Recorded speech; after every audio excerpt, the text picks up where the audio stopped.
지구상에 아직 공산주의를 유지하는 나라 중에 큐바와 베트남이 있습니다. 큐바는 1958년 피델 카스트로가 이끄는 혁명에 의해서 공산주의 국가가 된 나라고, 북베트남은 1945년 호치민이 이끄는 공산당이 집권해서 공산주의 국가가 되었습니다. 그런데 그들은 애초부터 미국의 반감을 갖지 않았습니다. 그들은 미국에 대해서 우호적인 의도를 갖고 있었습니다. 피델 카스트로는 미국에서 공부를 한 적이 있고 미국의 문학가인 어네스트 해밍웨이와 아주 친분이 많았습니다. 호치민은 프랑스에서 공부한 적이 있습니다. 그들은 가능하다면 미국과 좋은 관계 갖기를 원했습니다. 그러나 미국이 그들이 공산주의라는 이유 때문에 그들을 적으로 규정하고 적대적인 정책을 폈습니다. 그렇기 때문에 큐바든 북베트남이든 초이스가 없고 쥐도 코너로 몰면 문다고 그들도 미국의 적대적인 정책을 펼 수밖에 없었던 것입니다. 이것은 그들이 애초부터 원했던 것이 아니고 그럴 만한 능력도 되지 못했지만 코너로 몰렸기 때문에 부득이 그렇게 할 수밖에 없었던 것입니다. 우리도 이와 같은 실수를 범할 때가 있지요. 교회도 그런 실수를 범합니다. 우리는 아직 심판의 때가 오지 않았다는 것을 압니다. 사도신경에 예수님이 저희로서 산자와 죽은 자를 심판하러 오시리라고 했는데 그것이 마지막 심판입니다. 사도 바울은 말하기를 때가 이르기 전에 아무도 심판하지 말라고 했는데 다 이유가 있습니다. 언제 사람이 회개할지 우리는 알 수 없고 또 사람의 중심을 알지 못합니다. 표면에 나타나는 것으로 그 사람을 다 판단할 수 없습니다. 그렇기 때문에 하나님 말씀은 때가 이르기 전에 아무도 판단하지 말라.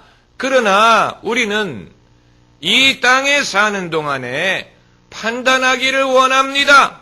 심판하고 정죄하고 사람을 분류하고 결론을 내리고 그러지 않으면 마음이 편하지를 못할 때가 많은데 세상에는 악한 사람은 많지 않습니다. 그렇다고 사람들이 선한 것도 아닙니다. 대다수의 사람들은 우리와 같이 평범합니다. 평범한 행복을 원하고 평범한 가치를 추구하면서 삽니다. 그러나 평범한 사람을 코너로 몰면 원치 않는 선택을 할 수밖에 없습니다.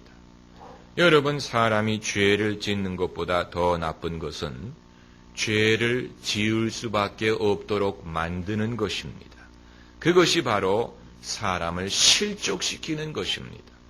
실족시키는 것은 사람이 죄를 지을 수밖에 없도록 만드는 것을 말합니다. 저는 미국에서 대학을 다닐 때 미국 교회들을 다녔는데 제가 발견한 의외의 사실은 그리스도인들 중에 동성 연애자들이 꽤 많다는 사실이었습니다. 의외의 사실이었어요. 정말로 신실한 신앙을 가졌는데 그럼에도 동성 연애적인 성향을 벗어버리지 못하는 사람들이 있었습니다. 그것은 그들이 나쁘기 때문도 아니고 하나님의 말씀을 무시하기 때문도 아니고 성향이란 것은 사람이 선택할 수 있는 것이 아닙니다. 그래서 그들이 많이 고민하고 많이 기도합니다. 자신들의 모순을 알고 있기 때문에. 그러나 그 성향이라는 것이 쉽게 바뀌는 것 같지는 않습니다. 그런데 이 문제가 미국에서는 뜨거운 감자로 부각이 됐습니다. 아무도 손을 대려고 하지 않습니다. 그러다 보니까 신앙을 가진 동성 연애자들이 대다수의 교회에 적응하지 못하고 떠나갑니다. 교회를 떠나가는 것뿐만이 아니고 기독교를 떠나가고 결국은 하나님을 떠나가게 되는 그런 비극적인 결론을 낳게 됩니다. 이것이 그들을 변화시키는 것도 아니고 회개하게 하는 것도 아니고 하나님께 다가오게 하는 것도 아니고 오히려 실망하고 떠나가고 그것이 그들의 영혼을 하나님으로부터 멀리 멀리 떠나가게 만드는 그런 결과를 낳습니다. 이것은 엄청난 아픔이지요. 미국에서는 이 문제가 정치적인 이슈로까지 비화했습니다. 그래서 공화당이든 민주당이든 대통령 후보가 되려고 하는 사람은 동성연애자의 문제에 대해서 분명한 입장을 표명해 줄 것을 요구받습니다. 민주당은 이해하고 용납하는 쪽으로, 공화당은 반대하고 금지하는 쪽으로 입장 표명할 것을 요구받습니다. 미국의 부통령 딕 체이니는 공화당원 중에서도 골수 보수파입니다마는 자기 딸이 동성연애자이기 때문에 입장이 난처합니다. 가치관과 성향이라는 것은 반드시 비례하거나 일치하는 것이 아닙니다. 저는 우리나라에도 이런 문제가 되풀이되는 것을 원치 않습니다. 아직은 우리나라에 표면화되지 않았지만 머지않아 우리나라에서도 이것이 사회적인 이슈가 될 것이고 교회는 여기에 대한 입장을 요구받게 될 것입니다. 여러분, 하나님은 죄를 미워하시지만 죄인은 사랑하십니다. 할렐루야. 그리고 하나님이 죄를 미워하시는 것과 우리가 죄를 미워하는 것은 질적으로 다릅니다. 우리가 죄를 미워하는 이유는 여러 가지입니다.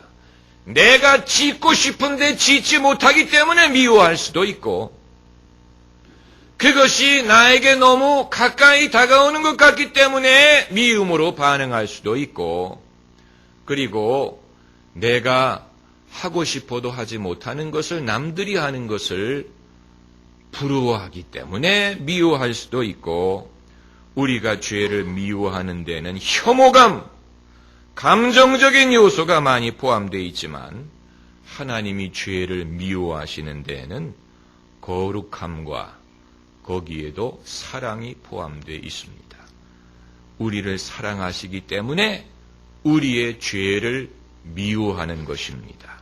죄가 우리를 병들게 하는 것을 하나님이 원치 않는 것입니다. 마치 공부 잘하는 아이가 나쁜 친구를 사귀어서 물드는 것을 우리가 가슴 아파하는 것처럼 하나님은 당신이 사랑하는 사람이 죄 때문에 물들어지는 것을 원치 않습니다.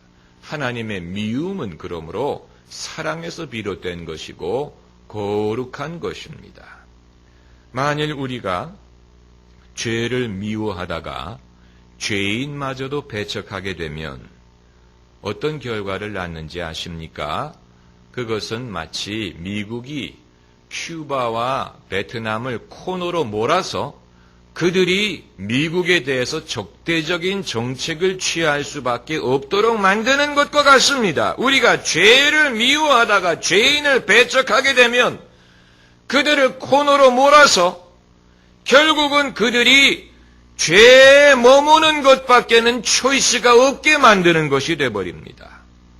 죄인을 배척하면 그들은 갈 데가 없기 때문에 결국은 죄 속에 머물 수밖에 없습니다. 저는 누구를 배척해서 그 사람이 구원을 받았다는 말을 들어본 적이 없고, 누구를 배척해서 그 사람이 하나님을 만나게 됐다는 말을 들어본 적이 없습니다. 그리스도인은 죄인들을 배척하지만 예수님은 배척하시지 않습니다. 배척하게 되면 거기에서 IBM이란 말이 나오는 것입니다. 이왕 버린 몸. 사람들이 자포자기합니다. 이제 내가 갈 데가 없는데 교회는 나를 죄인이라고 부르고, 아마 예수님도 나를 죄인이라고 버릴 텐데 이왕 버린 몸 내가 갈 데가 없는 것입니다. 내가 할 수 있는 일이 없는 것입니다. 마귀가 택하는 전략이 바로 그것입니다. 마귀는 우리를 유혹해서 죄를 짓게 만드는 것뿐만이 아니고 우리가 일단 죄를 지으면 마귀는 옷을 갈아입고 그때부터는 우리를 죄인으로 정죄하기 시작합니다. 너는 위선자다. 너는 죄인이다. 너는 더 이상 갈 데가 없다. 이것이 너의 운명이다. 그래서 죄를 지었던 사람을 낙심하게 만들고 자포자기하게 만들고 그 길에 머물도록 하는 것이 마귀의 전략입니다.